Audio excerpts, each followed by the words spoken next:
ছাত্র জনতার জুলাই আন্দোলনে সহিংসতা মামলায় গ্রেপ্তার হয়ে কারাবাসের পর উচ্চ আদালত থেকে জামিনে মুক্ত হয়ে বাড়ি ফেরেন কিশোরগঞ্জের মিঠামইনের আওয়ামী লীগ নেতা ওমর ফারুক ভূঁইয়া। এ আনন্দে আসর বসিয়ে মদের বোতল হাতে নাচানাচি করে ভাইরাল হন তিনি।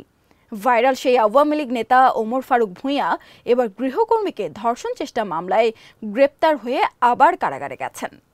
শুক্রবার সকালে তার বাড়িতে গৃহকর্মী হিসেবে কাজ করা প্রতিবেশী এক নারী বাদী হয়ে এ ধর্ষণ চেষ্টা মামলা করেন।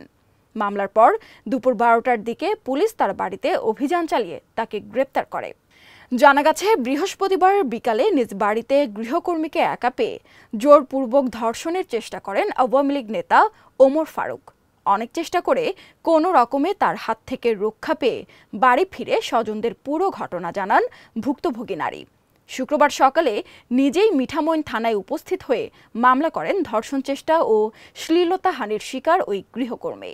আরও সংবাদ পেতে চোখ রাখুন প্রতিদিনের বাংলাদেশের ওয়েবসাইট, ফেসবুক পেজ ও ইউটিউব চ্যানেলে। এতক্ষণ সঙ্গে থাকার জন্য ধন্যবাদ।